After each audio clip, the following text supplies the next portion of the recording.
Yes, so now we come to haloalkanes chemical reactions. Chemical reactions आप इसके तीन category के अंडर पढ़ते हो. पहला है न्यूक्लियोफिलिक सब्स्टिट्यूशन रिएक्शंस, फिर आप पढ़ोगे एलिमिनेशन रिएक्शंस और फिर होता है reaction with metals. Nucleophilic substitution reactions बहुत इंपॉर्टेंट है. So let us start with nucleophilic substitution reactions. पहले हम क्या समझने वाले हैं कि न्यूक्लियोफिलिक सब्स्टिट्यूशन रिएक्शंस का मतलब क्या है ये रिएक्शन. इस पर आप फोकस करो तो यहाँ बात आ रही है सब्स्टिट्यूशन की और यहाँ बात आ रही है न्यूक्लियोफिलिक. न्यूक्लियोफिलिक वर्ड बना है न्यूक्लियोफाइल से, ये बना है न्यूक्लियोफाइल से. फाइल या फिलिक वर्ड का मीनिंग होता है लव, अट्रैक्शन या लाइकिंग. और न्यूक्लियो बना है न्यूक्लियस से. तो न्यूक्लियोफाइल का मतलब हो गया that which is nucleus loving, या जिसको न्यूक्लियस पसंद है. न्यूक्लियस पर होता है पॉजिटिव चार्ज, यानी कि न्यूक्लियोफाइल वो होगा जिसको पॉजिटिव चार्ज पसंद है. अब थोड़ा सा कॉमन सेंस यूज करना है, लॉजिक, रीजनिंग, विजुअलाइजेशन यूज करना है कि भाई जिसको पॉजिटिव चार्ज पसंद है उसका खुद का चार्ज कौन सा होगा, उसका खुद का नेगेटिव होगा, because negative and positive attract, unlike charges attract, like charges repel. तो अनलाइक होना चाहिए. इसका मतलब ये है कि हमारा जो न्यूक्लियोफाइल है वो नेगेटिवली चार्ज होगा और उसको हम डिनोट करते हैं एन. ये नेगेटिव से. This is a nucleophile. So nucleophilic substitution reactions will be those reactions in which substitution takes place. Substitution का मतलब होता है replacement. भाई मेरे पास ये दोनों हैं, एक दूसरे से बॉन्डेड है और ये तीसरा है. इसने क्या करा, ये इसके पास आया, इससे जुड़ गया. और ये इसकी प्रॉब्लम क्या है कि ये अपने साथ एक ही को रख सकता है. जब ये आके जुड़ गया तो इसने क्या सोचा, भाई इसके साथ तो मैं बहुत दिनों से हूँ, बोर हो गया मुझसे, अब ये कोई नया आ गया पार्टनर या नया फ्रेंड आ गया है, तो चलो इसके साथ अब मैं बॉन्ड बना लेता हूँ और इसको भगा देता हूँ, इसको हटा दो. मतलब क्या हुआ, इसने इसको सब्स्टिट्यूट कर दिया, इसको हटा के खुद आ गया. इसको बोलते हैं हम substitution. This is called substitution. तो सब्स्टिट्यूशन हो रहा है और किसका सब्स्टिट्यूशन हो रहा है, न्यूक्लियोफाइल का.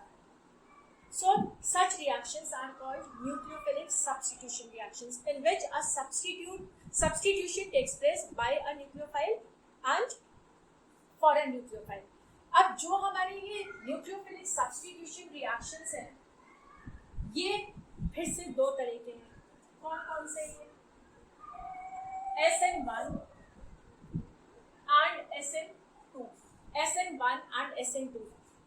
SN both ways. S stands for substitution, N stands for nucleophile या nucleophilic. So this is nucleophilic substitution. And 1 and 2 stands. These numbers indicates molecules.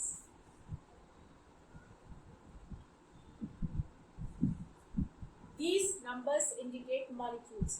कौन से molecules की बात हो रही है? वो molecules जो कि rate डिटर्मिनिंग स्टेप में इन्वॉल्व होता है. रेट डिटर्मिनिंग स्टेप में इन्वॉल्व होता है. अब ये रेट डिटर्मिनिंग स्टेप क्या होता है ये मैं आपको बता रही हूँ. कोई भी रिएक्शन हमारा हो रहा है, हमने एक सब्सटेंस ए को दूसरे सब्सटेंस ए के साथ रिएक्ट करवाया और कोई नया सब्सटेंस बन गया. भाई जब हम लैबोरेटरी में करते हैं, टेस्ट ट्यूब में हमने एक सब्सटेंस लिया, दूसरा डाल दिया, भाई बन गया तीसरा. हमें तो लगा कि एकदम से सब हो गया, पर जरूरी नहीं है ऐसा हुआ. जैसे एग्जाम्पल है चपाती का. चपाती आप जाके डाइनिंग टेबल पर बैठते हो, आपकी मम्मा जो है आपको चपाती लाकर देती है, तो वो चपाती जिस शेप में आपके पास पहुंचती है वो उस शेप में नहीं थी. उसको उस शेप में लाने के लिए क्या क्या किया गया, व्हीट फ्लावर लिया गया, आटा लिया गया, गेहूं का आटा, गेहूं के आटे का डो बनाया गया, डो को रोल आउट किया गया, चकले बेलन पे बेला गया, उसको चकले बेलन से रोल आउट किया गया और फिर रोल आउट करके उसको तवे के ऊपर सेका गया, तब वो चपाती की शेप में आई है. मतलब making of a chapati was not a single step process, it involved multiple steps. बिल्कुल ऐसे ही जैसे कि हमारा से कॉफी मेकिंग का एग्जाम्पल है। हम एक सिंपल सी कॉफी बना रहे हैं, इंस्टेंट कॉफी बना रहे हैं, तो उसके लिए हमारा पहला स्टेप होता है मिल्क को वार्म करना। तब तक वार्म करना जब तक कि वो बॉईल करने लगे। दूसरे स्टेप में हम उसमें ऐड करते हैं कॉफी पाउडर और साथ में शुगर, ये दोनों चीजें ऐड करते हैं। और तीसरे स्टेप में हमारा ये जो मिक्सचर बॉईल होकर प्रिपेयर हुआ उसको किसमें करते हैं, उसको हम मिक्सचर को कप में डालते हैं, ट्रांसफर करते हैं कप में। तो ये 3 स्टेप में जाकर हमारे कप में कॉफी आकर आपके पास तक पहुंचती है। This is how coffee is prepared. इसमें से सपोज हम मान के चले इस पूरे प्रोसेस में से 12 मिनट्स का टाइम लगा है, हमें ये कॉफी बनाने में 12 मिनट्स लगे हैं। इन 12 मिनट्स में से पहला वाला स्टेप करने में ही 9 मिनट्स लगे, दूसरे में 2 मिनट्स लगे और भाई तीसरा वाला स्टेप तो 1 मिनट में हो गया। यानी कि मेजरली कॉफी बनाने में ज्यादा टाइम हमारा पहले स्टेप में लगा है। अगर ये पहला स्टेप हमारा और जल्दी हो जाता तो कॉफी बनाने का टाइम रिड्यूस हो जाता, क्योंकि सेकेंड और थर्ड स्टेप तो पहले ही काफी कम टाइम में हो गए, तो ये अब बेचारे और क्या जल्दी होंगे, इनमें और जल्दी होने का टाइम इनके पास नहीं है, ये जल्दी हो सकता है। यानी कि कॉफी कितनी देर में तैयार हो रही है वो डिपेंड कर रहा है हमारा स्टेप नंबर 1 पर। इज इट और नॉट? स्टेप नंबर 1 पर डिपेंड कर रहा है, इसलिए ये स्टेप नंबर 1 है rate determining step. So whenever a chemical reaction is taking place, it may or may not take place in a single step. It may take place in multiple steps. तो उन multiple steps में से जो सबसे slowest step होता है उसको हम rate determining step कहते हैं। तो rate determining step is the slowest step.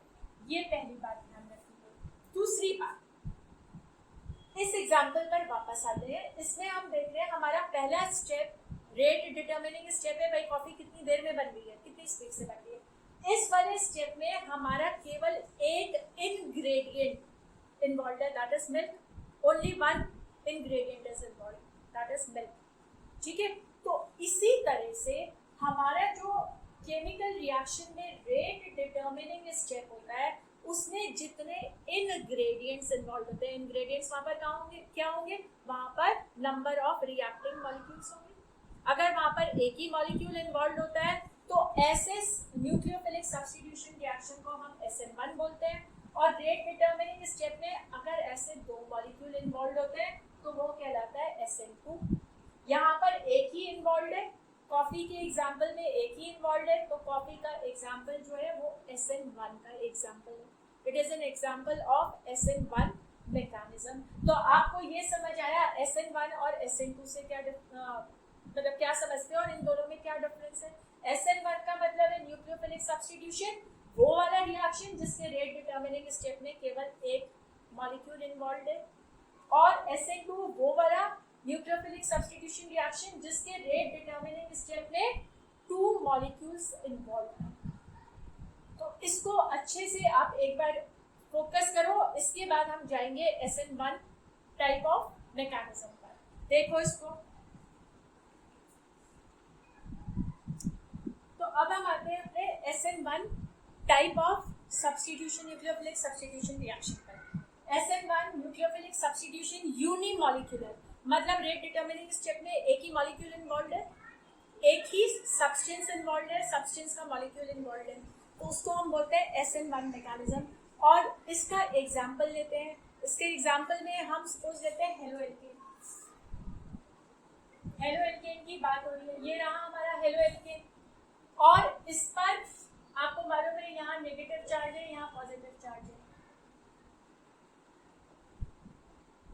Nucleophile से अटैक हो रहा है, इसका न्यूक्लियोफाइल से अटैक हो रहा है और ये बन जा रहा है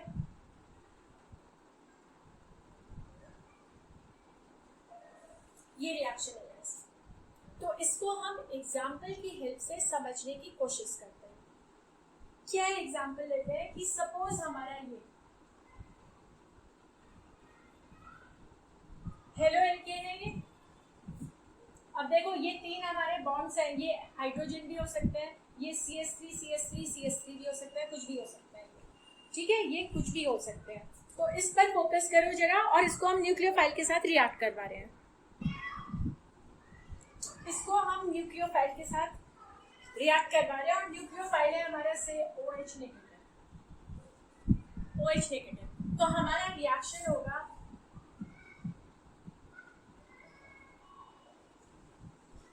मतलब एल्कोहल बनेगा। जैसे आपको अभी समझाया था, जरूरी तो नहीं है ना ये सिंगल स्टेप रिएक्शन है, ये डबल स्टेप रिएक्शन है, ये 2 स्टेप्स में हो रहा है। पहले स्टेप में क्या हो रहा है देखते हैं। पहले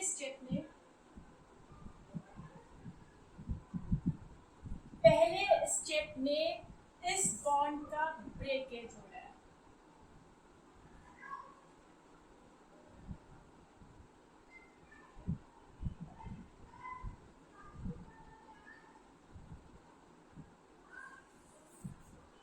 और सेकेंड स्टेप में ये जो हमारा कार्बोकेटायन बॉन्ड हुआ है,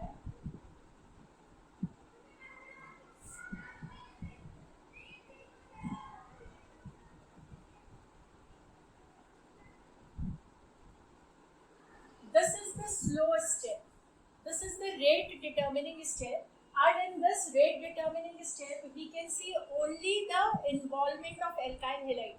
यहाँ पर न्यूक्लियोफाइल तो कहीं भी नहीं है, यानी कि एक ही मॉलिक्यूल पर डिपेंड कर रहा है, किस पर? एल्काइल हैलाइड पर, इसलिए ये यूनिमॉलिक्यूलर है, SN1 मैकेनिज्म है। ठीक है, SN1 मैकेनिज्म है। अब दूसरी बात है, थोड़ा सा कार्बोकेटायन की तरफ ध्यान देते हैं। This molecule is called carbocation. Cation वो होते हैं जिन पे पॉजिटिवली चार्ज होता है, पॉजिटिवली चार्ज होता है मतलब जिनका कार्बन पॉजिटिवली चार्ज होगा वो कार्बोकेटायंस कहलाएंगे। अब दूसरी बात क्या होती है कि ये कार्बोकेटायन जितना ज्यादा स्टेबल होगा, कार्बोकेटायन जितना ज्यादा स्टेबल होगा, रेट ऑफ रिएक्शन उतना ज्यादा होगा। More stable is the carbocation, more is the rate of reaction।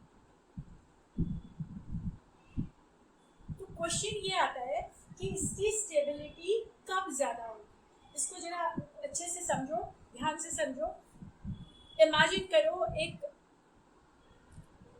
छोटा सा शैतान बच्चा, या आप इमेजिन करो आप खुद ही पढ़ाई कर रहे हो और आपका माइंड स्टेबल नहीं है, बहुत सारे थॉट्स आ रहे हैं, बहुत सारी चीज़ें आपके सामने आ रही हैं, आप बहुत सी बातों को सोच रहे हो, तो उस वक्त क्या आप स्टडीज़ पे कंसंट्रेट कर पाओगे? नहीं कर पाओगे, स्टेबिलिटी नहीं आएगी। तो आप जो चैप्टर पढ़ना चाह रहे हो उसको पढ़ने में बहुत ज़्यादा टाइम लगेगा, मतलब rate of the reaction is going to increase. और आपका माइंड अगर बिल्कुल स्टेबल होगा तो आप उस चैप्टर को, उस टॉपिक को बहुत जल्दी से पढ़ लोगे, rate of the reaction is going to increase.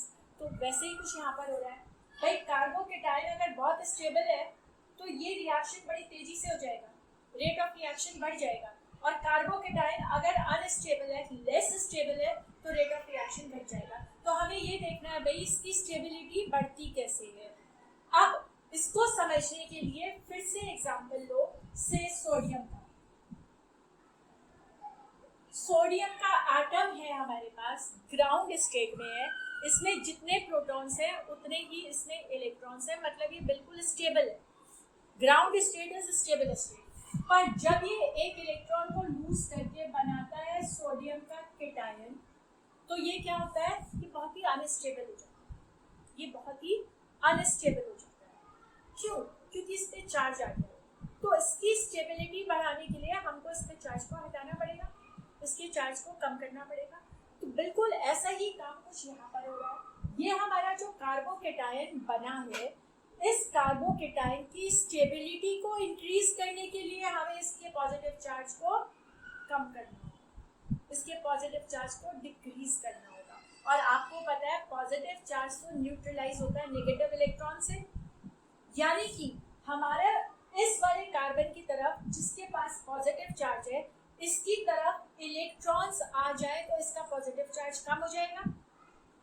यानी कि हम इस पर फोकस करवा, इस वाले कार्बोकेटायन को क्या भेजें, यहाँ से कुछ ऐसे ग्रुप्स लगा दें जो इलेक्ट्रॉन्स को इस कार्बन की तरफ भेज रहे हैं। यहाँ पर हमारे ये ए बी सी ऐसे कुछ ग्रुप्स लग गए हैं जो इलेक्ट्रॉन्स को कार्बन की तरफ भेज रहे हैं, जिसमें पॉजिटिव चार्ज है तो उसका पॉजिटिव चार्ज कम हो जाएगा, न्यूट्रल हो जाएगा, न्यूट्रलाइज हो जाएगा और उसकी स्टेबिलिटी बढ़ जाएगी, और स्टेबिलिटी बढ़ेगी तो रेट ऑफ रिएक्शन इंक्रीज हो जाएगा। तो क्वेश्चन ये आता है कि ऐसे कौन से ग्रुप्स हैं, वो वाले ग्रुप्स जो इलेक्ट्रॉन पंपिंग ग्रुप्स हैं, और आप अच्छे से जानते हो इलेक्ट्रॉन पंपिंग ग्रुप्स होते हैं एल्काइल ग्रुप्स। यहाँ पर आप एल्काइल ग्रुप्स लगा दो, ये एबीसी क्या है, ये एल्काइल ग्रुप्स है। जितने ज्यादा एल्काइल ग्रुप्स होंगे उतने ज्यादा इलेक्ट्रॉन्स पंप होंगे और इसका पॉजिटिव चार्ज उतना ज्यादा न्यूट्रलाइज हो जाएगा, ये उतना ज्यादा स्टेबल हो जाएगा और रेट ऑफ रिएक्शन बढ़ जाएगा। So you got the point, more the number of alkyl groups here, more will be the stability and more will be the reactivity। तो इसको जरा कंपेयर करते हैं, इस पर ध्यान दो।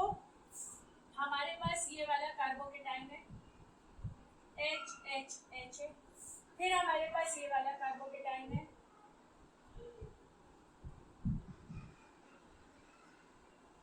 और फिर हमारे पास ये वाला कार्बोकेटाइन है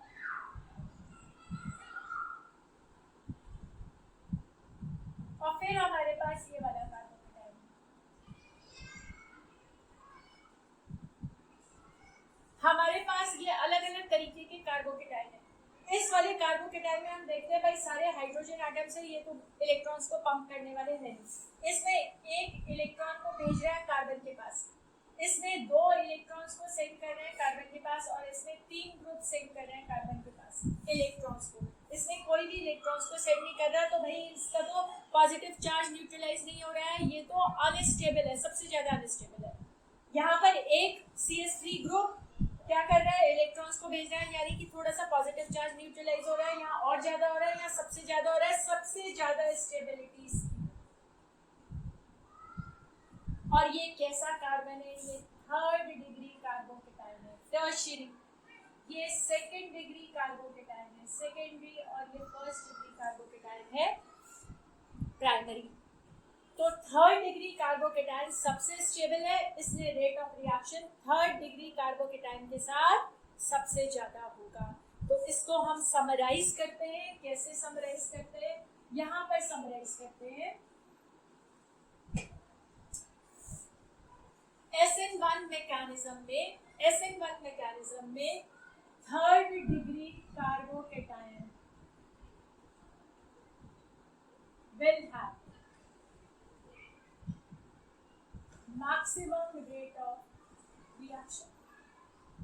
और अब आप समझ गए हो अच्छे से ऐसा क्यों हो रहा है, ऐसा क्यों हो रहा है, क्योंकि थर्ड डिग्री में स्टेबिलिटी सबसे ज्यादा हो रही है, because third degree carbocation is the most stable, it is the most stable, इसलिए बढ़ रही है स्टेबिलिटी, इसलिए रेट ऑफ रिएक्शन भी बढ़ रहा है। Got this. अब इसमें कुछ और भी है, सो I am removing this.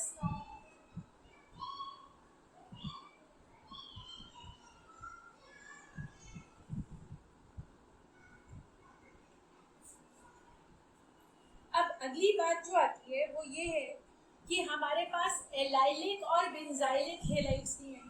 Allylic halide कौन से होते हैं, एलाइलिक बताया था ना, एलाइलिक ये वाला कार्बन एलाइलिक होता है, this carbon is allylic carbon, और ये क्या है, कार्बोकेटाइन। ये एलाइलिक कार्बोकेटाइन है और बेंजाइलिक कार्बोकेटाइन ये वाला होता है।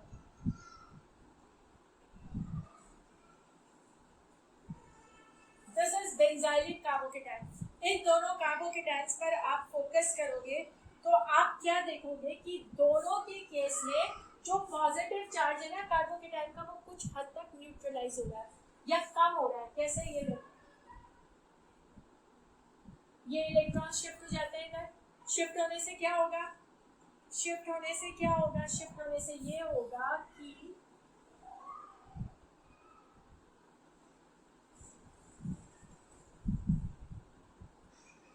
पॉजिटिव चार्ज इधर आ गया, मतलब इनके बीच में रेजोनेंस हो रहा है, देखो।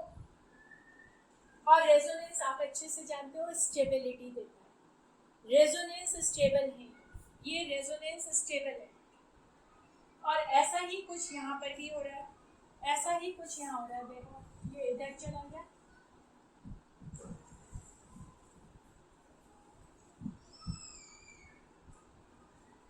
ये इधर आ गया,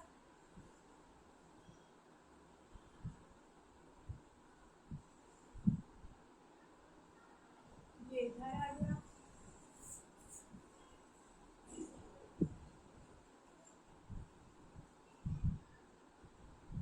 और ये वापस आ गया।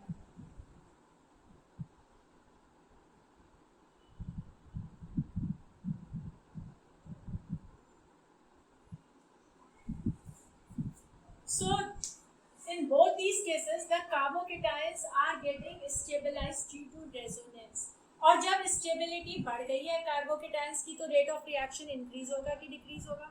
इंक्रीज होगा, क्योंकि स्टेबिलिटी बढ़ गई है। इसलिए एलाइलिक कार्बोकेटायंस और benzylic, these are allylic and this is benzylic। Allylic and benzylic carbocations are more stable। Allylic and benzylic carbocations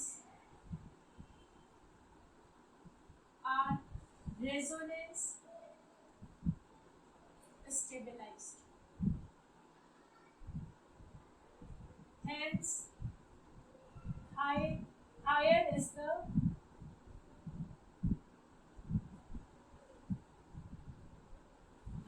the rate of reaction। Resonance stabilised है इसलिए रेट ऑफ रिएक्शन ज्यादा हो जाता है। और अब एक आखिरी पॉइंट और है इसमें कि हमारा मान लो एल्काइल ग्रुप तो सेम है, मान लो एल्काइल ग्रुप आ रहा है, पर ये जो हेलाइड ग्रुप है, हेलोजन ग्रुप है, ये हमारा अलग अलग है। ये क्या हो सकता है भाई? ये F भी हो सकता है, ये Cl भी हो सकता है, ये Br भी हो सकता है, ये I भी हो सकता है। तो बताओ कैसे पता लगाएंगे कि किस केस में रेट ऑफ रिएक्शन सबसे ज़्यादा है? उसको पता लगाने का तरीका पहले भी मैंने आपको बताया था, दोबारा बताते हैं। हमारे पास बॉन्ड होंगे RF, RCl, RBr, RI, ये बॉन्ड है। इसमें से हेलोजेंस में से आयोडीन का साइज सबसे बड़ा है। आयोडीन का साइज सबसे बड़ा है तो भाई ये वाली बॉन्ड लेंथ सबसे ज़्यादा है। और जब बॉन्ड लेंथ ज़्यादा होती है तो बॉन्ड एनर्जी कम हो जाती है। आप केमिकल बॉन्डिंग चैप्टर में ये पढ़ चुके हो। मतलब इस बॉन्ड को ब्रेक करने में सबसे कम एनर्जी की जरूरत होगी, मतलब सबसे आसानी से ये ब्रेक हो रहा है। और जो बॉन्ड सबसे आसानी से ब्रेक हो रहा है उस केस में कार्बोकेटायन सबसे आसानी से फॉर्म होगा। और जब कार्बोकेटायन आसानी से फॉर्म होगा तो भाई रेट ऑफ रिएक्शन ज्यादा होगा। तो इस केस में रेट ऑफ रिएक्शन सबसे ज्यादा है। यानी कि हमें क्या समझ में आया यहाँ से? हमारा साइज ऑफ हेलोजन जितना बड़ा है, ज्यादा है, रेट ऑफ रिएक्शन भी उतना ही ज्यादा है। कौन से रेट ऑफ रिएक्शन की बात कर रहे हैं हम? SN1 मैकेनिज्म के थ्रू रेट ऑफ रिएक्शन, ये सबसे ज्यादा है। तो आप देखो, I have tried my best to explain you with daily life examples. तो आई होप कि आपको समझ आया है। ये फोकस करो, विल कम बैक।